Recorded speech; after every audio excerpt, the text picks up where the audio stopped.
Sombras na cidade dos fantasmas.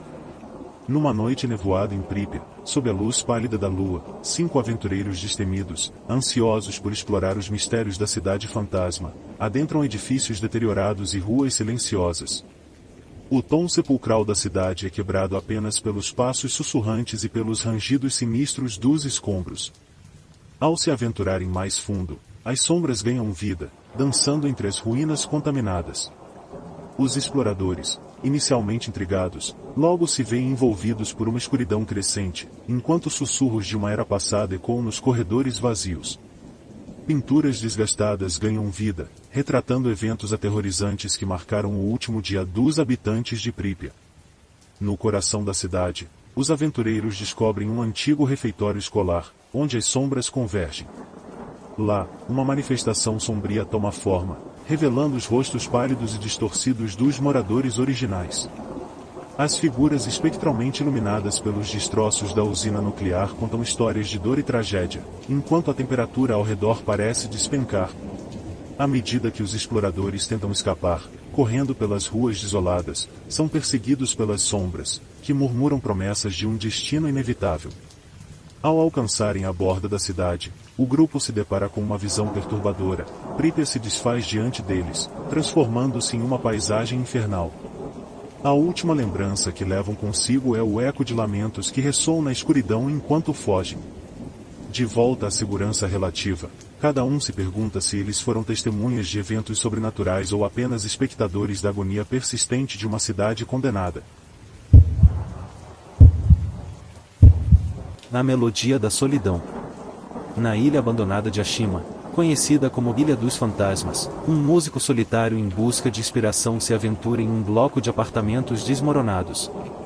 Descobre um piano antigo em uma sala esquecida, coberto de poeira e repleto de histórias não contadas.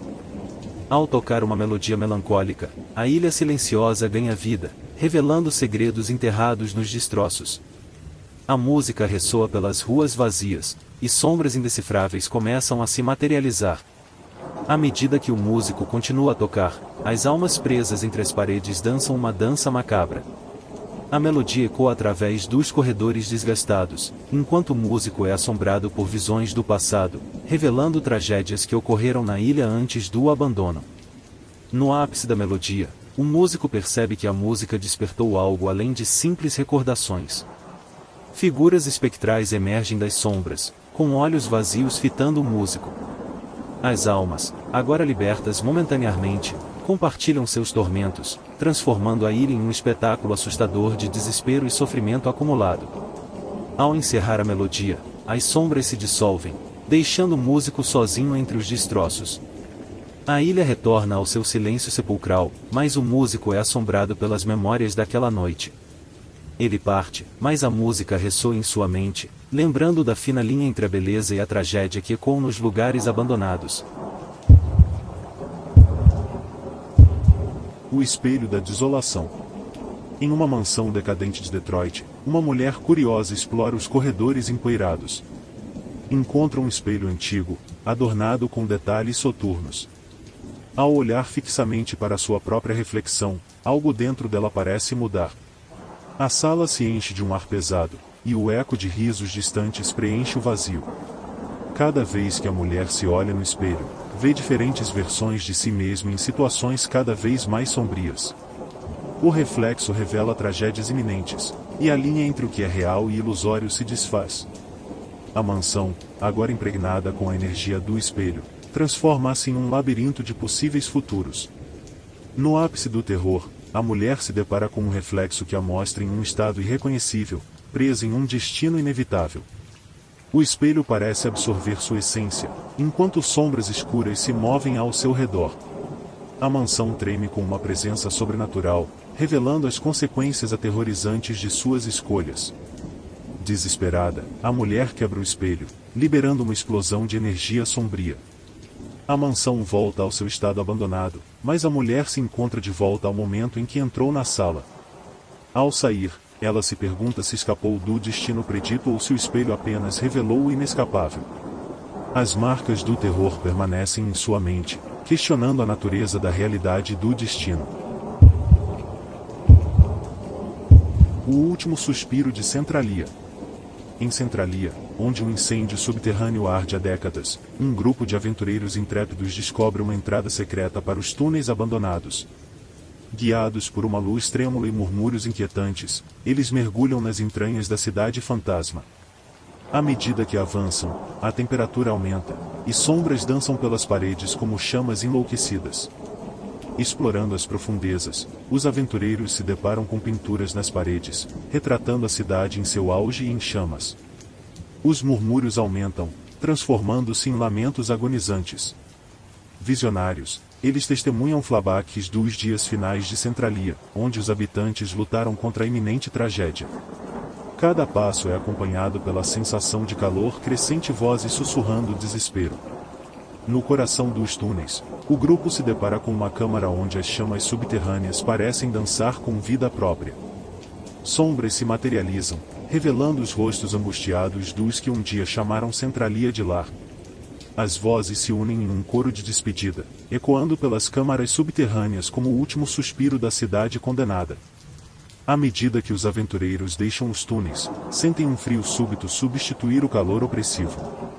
Olhando para trás, veem a entrada dos túneis desaparecer em um nevoeiro etéreo.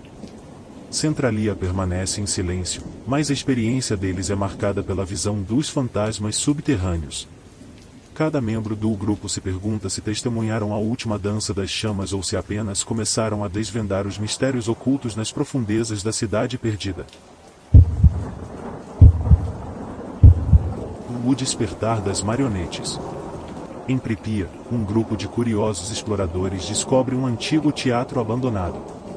Entre os bastidores esquecidos, encontram marionetes antigas, escondidas nas sombras. Ao anoitecer, a música de caixa ecoa suavemente, dando início a uma dança silenciosa. As marionetes, há muito tempo esquecidas, ganham vida, movendo-se com graça perturbadora.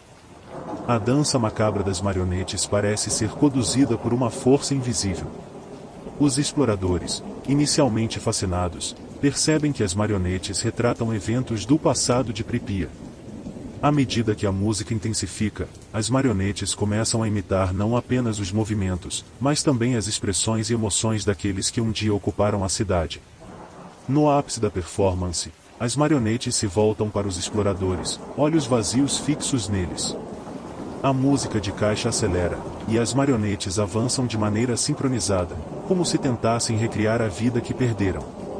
O teatro, agora impregnado com uma energia sinistra, torna-se um palco onde os vivos e os feitos de madeira se encontram em uma dança surreal.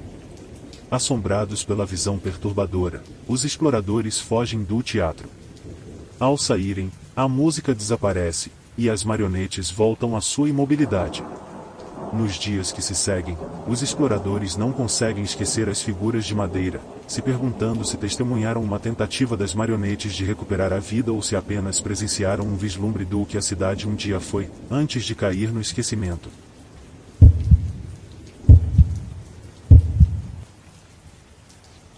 A Casa da Morte. Era uma noite chuvosa e fria, quando Paulo e seus amigos decidiram explorar uma casa abandonada na estrada. Eles tinham ouvido boatos de que o lugar era mal assombrado, mas não acreditavam em nada disso. Queriam apenas se divertir e sentir um pouco de adrenalina. Entraram na casa com lanternas e câmeras, prontos para registrar qualquer coisa estranha que encontrassem. A casa era velha e suja, cheia de teias de aranha e móveis quebrados. O silêncio era perturbador, e o único som que se ouvia era o da chuva batendo nas janelas. Paulo e seus amigos se separaram para explorar os cômodos. Paulo foi para o segundo andar, onde havia um quarto que chamou sua atenção.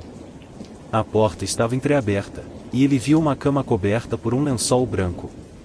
Curioso, ele entrou no quarto e puxou o lençol, revelando um corpo em decomposição. Ele gritou de horror, mas ninguém o ouviu.